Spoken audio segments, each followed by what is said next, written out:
The prisoner who outsmarted the system, and the guards never knew.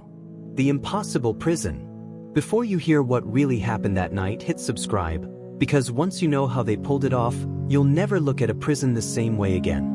Rain battered the island like a warning that night, June 11, 1962. Inside the cold concrete walls of Alcatraz Federal Penitentiary, the guards believed they were overseeing the most secure prison in the world.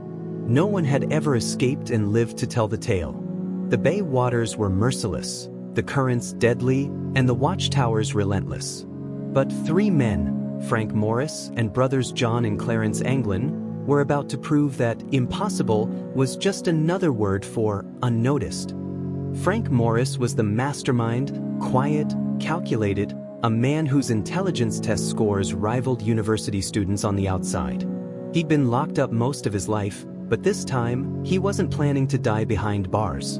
The Anglin brothers, both seasoned bank robbers from Georgia, were loyal and determined, men who understood that freedom, even for one night, was worth everything. Every evening, as the lights dimmed and the sound of keys echoed down the corridor, the trio worked in silence. They discovered something about the prison most guards had ignored, a narrow utility corridor running behind their cells, just wide enough for a man to squeeze through, if he could break the wall first. For weeks, they chipped away at the concrete around their air vents using spoons stolen from the cafeteria and drills improvised from the motor of a prison vacuum cleaner. Each scrape was hidden by the roar of the daily music hour.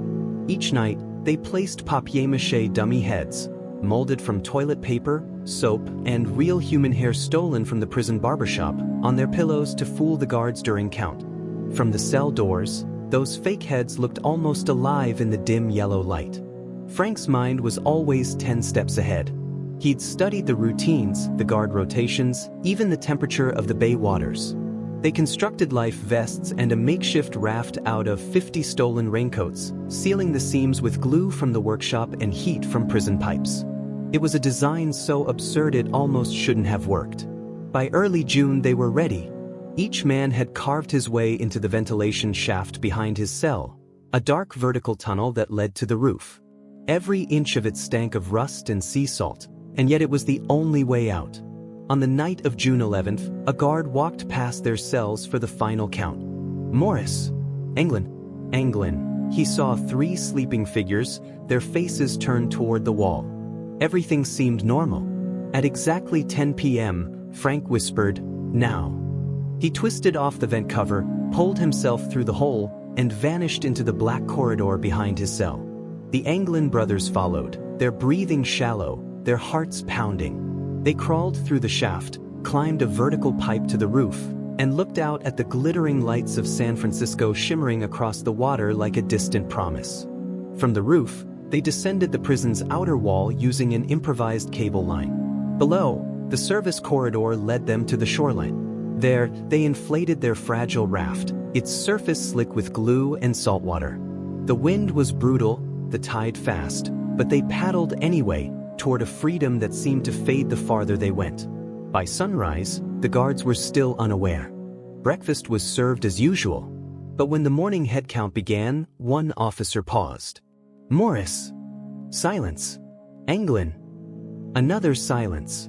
He stepped closer, tapped the pillow, and the head rolled off the bed, smashing against the floor.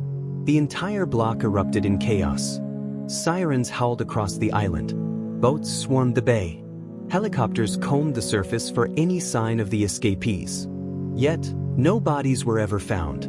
Only a single or washed up days later near Angel Island, and a makeshift life vest floating in the current. But that wasn't what terrified the warden most. Because hours later, one guard made a discovery behind the cells. A narrow, man-sized hole carved clean through the wall, leading to an untouched maintenance corridor. And at the very end of it, there was something carved into the concrete, faint but deliberate, a single word. Free. The ghosts of the bay. The morning after the escape, Alcatraz was in lockdown. Guards tore through cells, smashing bunks, flipping mattresses, and interrogating every prisoner on the block. The warden's voice echoed through the corridors like thunder, a mix of disbelief and rage. They didn't just walk out of here. Someone helped them. But nobody had. That was what made it terrifying. By noon, the FBI was called in. The investigation was led by Special Agent Frank Britzi, a man known for solving impossible cases. He stood inside Morris's cell, studying the hole carved behind the vent. He ran his hand over the smooth edge of the concrete and muttered, "This wasn't done overnight." He was right. The men had spent over 6 months preparing their escape, collecting materials, timing their actions, and creating decoys that fooled trained guards for hours. But as Britzi examined the dummy head, its lifelike eyes painted from magazine clippings, its hair glued perfectly in place, something unsettled him. "They weren't just escaping," he said quietly. "They were making a statement." Outside, the waters of San Francisco Bay churned cold and violent. Helicopters hovered low, searchlights sweeping the waves. Coast Guard boats crisscrossed the current, looking for bodies or debris. All they found was a single waterproof bag containing personal photos and a handwritten note that had nearly disintegrated. Only one word was still legible: tonight. The newspapers went wild. Headlines screamed, "Escape from Alcatraz, is the rock still secure?" The public demanded answers. The Bureau demanded results. For days, the manhunt expanded across the Bay Area. Police combed Angel Island, the Marin Headlands, and the waterfront docks. Every lead turned cold. No footprints, no witnesses, no trace. It was as if the convicts had vanished into thin air. But Agent Britzi wasn't convinced. He ordered an exhaustive dive near the northern shorelines, an area most had dismissed due to the currents. 2 divers surfaced hours later, pale and trembling. They'd found something: a torn section of raincoat caught on a jagged rock. And beside it, a crude wooden paddle, half broken but clearly used. Britzi examined the items and stared out toward the mist. They made it further than anyone thinks. Meanwhile, inside Alcatraz, guards were being questioned. One young officer, trembling under pressure, admitted that he'd noticed something odd weeks earlier: faint scraping noises during music hour and a smell of paint coming from cell block B. But he'd been told not to interrupt the inmates' rehabilitation periods.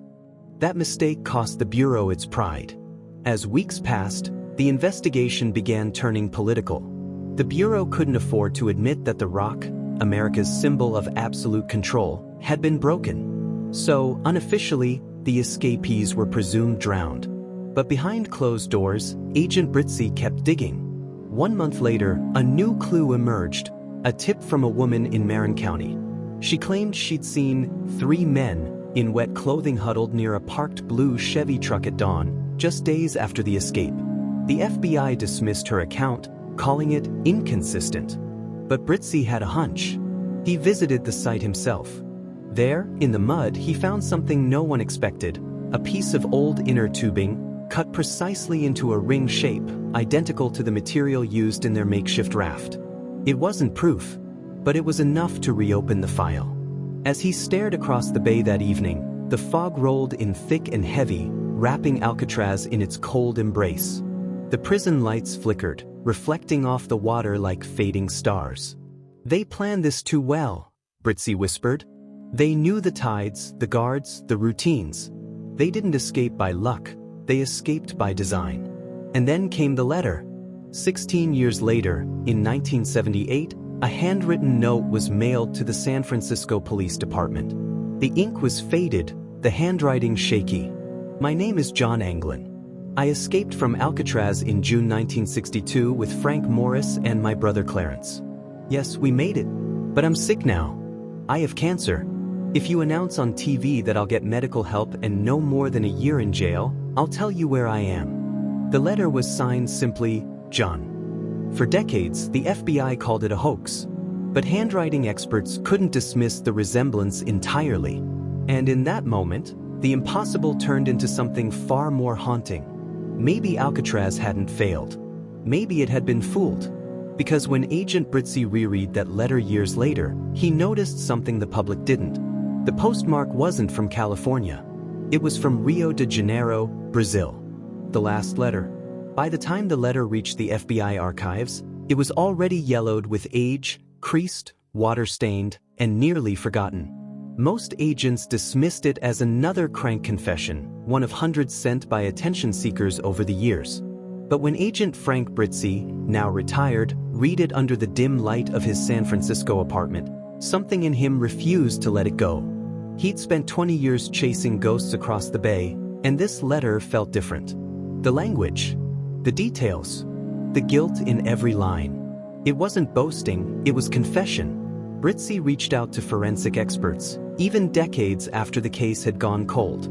The handwriting matched known samples of John Anglin's, not perfectly, but close enough to stir doubt. The grammar, the word choice, even the uneven pressure on the strokes of the pen all hinted at an old man with trembling hands, writing more from regret than pride. He began retracing their steps one last time. The bay's secret. On a foggy morning, Britzi took a private boat across the same channel that had swallowed countless escapees before. He stared at the violent ripples around Alcatraz Island, the wind sharp enough to sting his face. Everyone said no one could survive this, he muttered. But that's exactly why they chose it. He remembered how Morris had studied the tides in the prison library, checking every nautical chart he could find. The men knew when the currents would turn eastward, toward Angel Island, their one possible path to land. If they launched at 11:30 p.m., they'd have roughly 35 minutes before the tides reversed. It wasn't suicide. It was science. When Britzi reached the northern shoreline, he found what most had ignored, a series of small, uninhabited coves filled with dense reeds and driftwood. A perfect place to come ashore unnoticed, even for men soaked, freezing, and desperate. He crouched, running his hand over an old piece of weathered rubber buried in the sand. He recognized the texture immediately. Raincoat material, the same kind used for their raft. "Damn it," he whispered. "They made it." The faces in the crowd. In the following months, Britzi tracked rumors across the Americas. One led him to Brazil. A retired bartender in Rio claimed that, back in the 1980s, two quiet Americans used to drink in his tavern every Friday. They paid in cash. They spoke little, but one of them had a faded tattoo, the initials J, on his forearm. Another customer recalled their accent, Southern, maybe Georgian. "They always sat near the window," the bartender said. One night they never came back. Britzi showed him an old photograph of the Anglin brothers, taken before the escape. The bartender's eyes widened. "Yes," he said, pointing. "That's them." But the FBI, eager to bury the embarrassment, shut down any further investigation. Urban legends, they said. Public fascination. To admit survival would mean admitting failure, that America's most secure prison had been defeated not by force, but by intelligence. Britzi retired soon after. Yet he kept one file open, the Alcatraz file. And in 2013, a new photograph emerged. It was taken in Brazil, a grainy image of two elderly men standing beside a red pickup truck. Both smiled faintly at the camera. When facial recognition analysts compared the features, the result was staggering. A 98.7% match to John and Clarence Anglin. The system outsmarted. For 50 years, the government claimed the three men had drowned. But what if they hadn't? What if they'd built a quiet life somewhere under new names, watching the world forget them? No more concrete walls, no sirens, just open skies and the faint hum of freedom. In 2016, the U.S. Marshals officially reopened the case. Not as a pursuit, but as a question. If the escapees were alive, they'd now be in their 80s. Too old to run, too old to hide. But the mystery still mattered, because Alcatraz wasn't supposed to be breakable. Britzi, in his final years, often sat by the bay with the letter in his hands. The words had faded, but one line still stood clear. "We made it. Tell them the water was cold, but not enough to stop us." He'd read that sentence again and again, imagining three men, drenched, trembling, but alive, watching the sunrise from the northern shore. He could almost see them walking through the fog, their footprints leading inland, leaving behind a prison built to crush the human spirit. And perhaps that was the real escape, not just from the island, but from a system that thought it understood men like them. Because the truth was simple. They didn't just break out of Alcatraz. They outsmarted it. If you thought this story was impossible, wait till you hear the next one, where freedom comes at a darker price. Subscribe now, because this was only the beginning.